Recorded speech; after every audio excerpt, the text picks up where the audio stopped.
Local chicken আৰু হাঁহৰ মাংসৰে জুতিৰে এসাঁজ খাওঁ আৰু ভিডিঅ'টো আপোনালোকৰ মাজত শ্বেয়াৰ কৰিলোঁ যাতে আপোনালোকৰো জিভাৰ পানী পৰি যায়। আৰু এনেকৈ মই পুৰা কামত লাগিয়ে আছোঁ আৰু যিহেতু আমি কম মানুহ সেইকাৰণে কম মাংস আৰু আমাৰ সাধাৰণতে মহিলাখিনিৰ এটাই চিন্তা পাকঘৰত সোমোৱা চিন্তা আৰু যেতিয়া সোমোৱা হয় পাকঘৰত আৰু কেতিয়া ওলাব পায় হিচাপেই নাই, মানে পুৰা ব্যস্ত হৈ যাব লাগে। এটাৰ এটা কাম আহিয়ে থাকে আৰু আমাৰ মাথাত কি থাকিব, যিবিলাক মনত থাকিব লাগে সেইবিলাক আউট হৈ যায় মাথাৰ পৰা আৰু যিবিলাক মনত থাকিব নালাগে নিগেটিভ চিন্তাবিলাক আগুৰি ধৰে মনত। আৰু আমাৰ এয়া ৰঙা কুকাৰটো লাৰিব লাগে তেতিয়াহে আকৌ চিটি মাৰে। ইমান কণ্ডিশ্যনটো বেয়া হৈছে চাওকচোন কুকাৰটোৰ। এনেকৈ চলি আছোঁ দিয়ক। আৰু এয়া চাওক, এয়া আপোনালোকে চিনি পাইছেনে চিৰতা তিতা?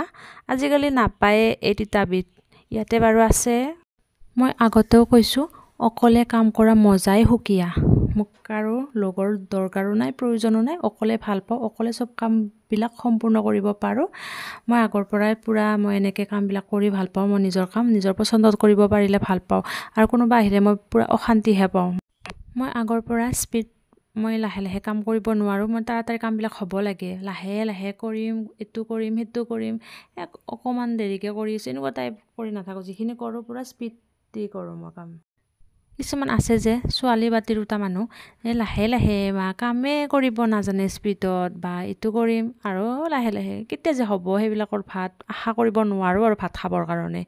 দিনৰ ভাত যদি 9টা বজাত খাব লাগিছে, খাব লাগিব একদম 1টা বজাত। এনেকৈ কেনেকৈ হ'ব? ইমান স্পীড নোহোৱা হ'লে কেনেকৈ হ'ব? সেইকাৰণে আৰু মই নিজেও সেনেকুৱা নহয়, বেলেগৰ কামবিলাকো পচন্দ নকৰোঁ আৰু মানে। এই ভিডিঅ'টো চোৱাৰ পিছত কাৰোবাৰ গাত লাগিলেও উপায় নাই আৰু যিটো সত্য সেইটো সত্য কথাই কৈছোঁ। কাৰণ কিছুমান তিৰোতাই বেয়া পাব, মোক বেয়া পালে উপায় নাই আৰু। মই এনেকুৱা বেয়া পোৱা কথাটোহে শ্বেয়াৰ কৰিছোঁ। যোনে যি ভাবি থাকক, আই ডোণ্ট কেয়াৰ, মোক আকৌ খাতিৰ নকৰোঁ। মানুহে সদায় নিজৰ মতে চলিব লাগে, কাৰোবাক কপি কৰি চলিব নালাগে। কাৰোবাৰ মতে চলিলে নিজৰ লাইফটোহে বৰবাদ হয় আৰু কেতিয়া দুখত থাকিব লগা হয় নিজে ভাবি নাপায়। সেইকাৰণে নিজৰ মতে চলক আপোনালোকে।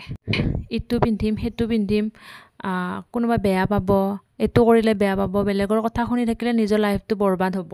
আগতে বহুত ভাবিলোঁ, এতিয়া মই একোৱেই নাভাবোঁ, এইবিলাক চিন্তাই নকৰোঁ। বাহিৰত কুকুৰবিলাক আছে যে সেইবিলাক ভুকি থাকিব দিছোঁ। কিমান ভুকিব, এটা সময়ত বন্ধ হ'ব ন? ভুকি আমনি যেতিয়া লাগিব তেতিয়া নিজেই পস্তাব কেনেকুৱা কণ্ডিশ্যন হয়। কাৰণ নিজৰ লগতো ঘটি থাকে, সেইবিলাকক কোনে ক'ব? সেইবিলাকেতো বেলেগে ক'ব ন সেনেকৈ। সেইকাৰণে কাৰো একো মই চিন্তাও নকৰোঁ আৰু একো নকওঁ। যি ক'ব লগা আছে কৈ থাকক, ভুকাইবিলাকে ভুকিয়ে থাকিব, সেইবিলাকৰ কামেই সেনেকুৱা। ইয়াৰে মূল কাৰণ হৈছে বেয়া পোৱা বা জেলেছ ফিল কৰা।